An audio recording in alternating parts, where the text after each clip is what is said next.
So I'm standing at the intersection of Highway 1 and Willingdon, which by ICBC standards is BC's most dangerous intersection. And it got me thinking, what can we do as drivers to, improve ourselves from a safety perspective? Should we go out and buy the biggest car we can afford? Should we push manufacturers to kind of up the technology level and to take away sort of that human element and reduce the number of accidents that way? My thought on this is that we should try to improve ourselves as drivers. And how do we do that exactly? Well, here's one way I can think of. I'm here at the ProFormance Driving School in Kent, Washington, which is stationed at the Pacific Raceway's track. This is Don Kitch Jr. He is one of those people that has turned his passion into his work, changing his professional racing career into a quote-unquote real job, as he calls it, by starting the ProFormance Racing School with his wife, Donna. In addition to running the school and being chief instructor, Don still takes part in the occasional race and has formed a guild of racers for Seattle Children's Hospital. In other words, he's a good guy. And he has also managed to marry somebody with basically the same name as him. He also has a dog named GT, which is a really cool name for a dog. So what does this have to do with car accidents? We participated in a study a number of years ago. It was a 5-year study that determined that 80% of the car crashes out there, 80% of this 20 million, can be avoided by finding you 5 seconds of time and a skill set to employ in that time prior to impact. Well, I'm here to take part in the advanced high-performance driving class to better myself as a driver. Don thinks that by improving ourselves as drivers, heightening our concentration levels, improving our foresight, and focusing on our driving smoothness, that we can reduce the number of accidents on the road. The day starts off with some class theory, then quickly moves to some focus drills out on the track. Let's get going. These drills are designed to focus on honing specific skills, whether it is just as simple as looking to the top half of the windshield, which allows you more time to react to the situation, getting comfortable with braking at the limit, or learning that you can't brake at 100% while steering. All of these skills will then be tied to the most exciting portion of the day. This is Bill Shaw, one of the instructors at ProFormance. In addition to having a voice made for radio, he also has a Yoda-like zen and wisdom about the way he teaches.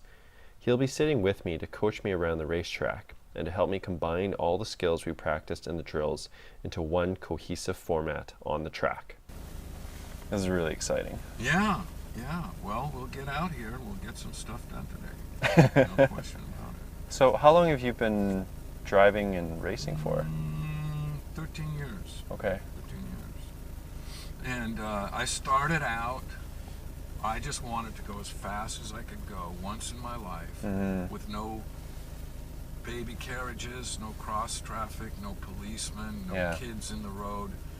I wanted to get on a track where I could actually not be worried about hitting something or hurting somebody, and I could concentrate on driving. And I came here the first time and I was totally hooked. I had a little Miata that I put a roll bar in just to take classes, and then I went down to Portland. I took a class in Portland, and I went to Thunder Hill in California and took a Miata only class. And one thing led to another, and my first year I was Rookie of the Year, and my second year I won the class championship. Oh, congratulations. And in Thunder Hill, our very toughest and greatest racetrack, at a grid of about 27 cars, I took pole on Saturday and won the race, and I took pole on Sunday and won the race. That's really impressive. Then I retired. One thing I want you to learn to do is to be able to move your vision without moving the steering wheel. Okay, we want to be here, and then we hold it, and then turn back here. And then you can unwind just a little bit as you come out. And that brings you to here, and now you follow that white line right. Don't move fast to drive fast. Yeah. When I'm hauling the freight as fast as my little race car can go, it's just this. It's barely got enough grip to make the corner, right? Yeah. And I'm not doing any of this or on the throttle or on the brakes. It's very smooth, right? Because it's going always. You want the car going at its limit. If you go any faster, you're going to spin off. Otherwise, you go faster, right? Yeah. So it's not about dramatic moves of like shifting fast or, turn fast or brakes fast or throttle down. It's more like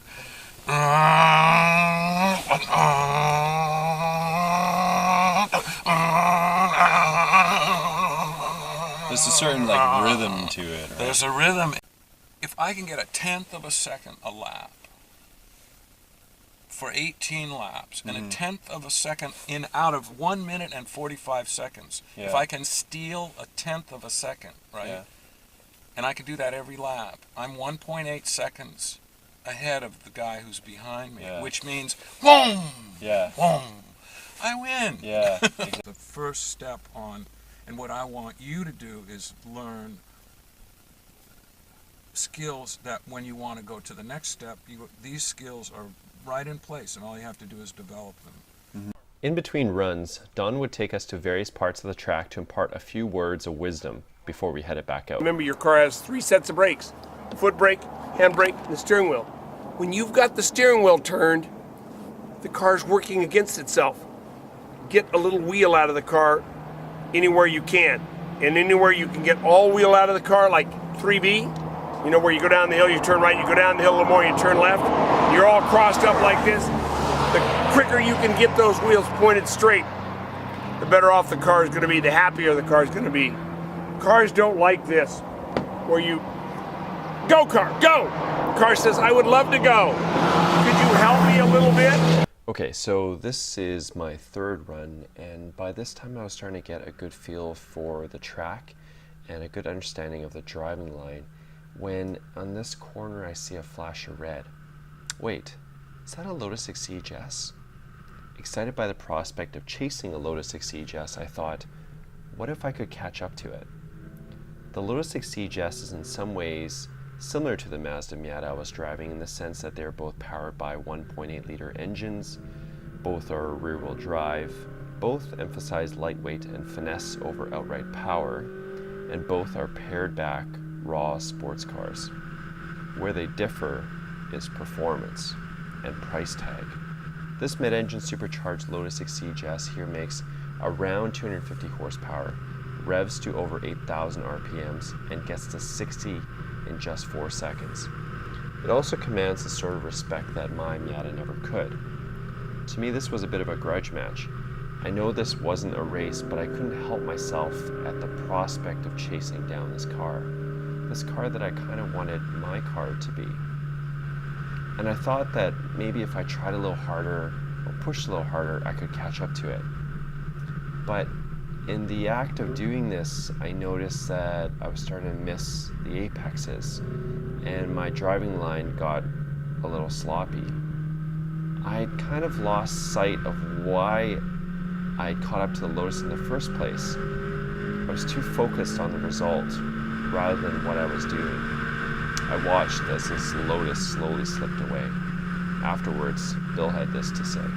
You were under all these forces of your driving skill, and it's your, to some degree, your self-esteem. You have an instructor. You want to look good for that. You got cameras. You're trying to get this stuff going, and so is to just understand all that and accept it, and know that's what it is, and know it's the same thing happens to everybody. Yeah. And so, when you, like today, particularly, you gained several miles per hour from when we started to when we finished. Yeah. Well, every mile per hour made this corner different and that corner different, this braking more difficult, turning it in harder, hitting the apexes harder, and then you go, oh great, now I'm going to go faster. Right? And so what's going to happen? Oh, it's going to be even harder to hit the apex. So I got to brake it even harder.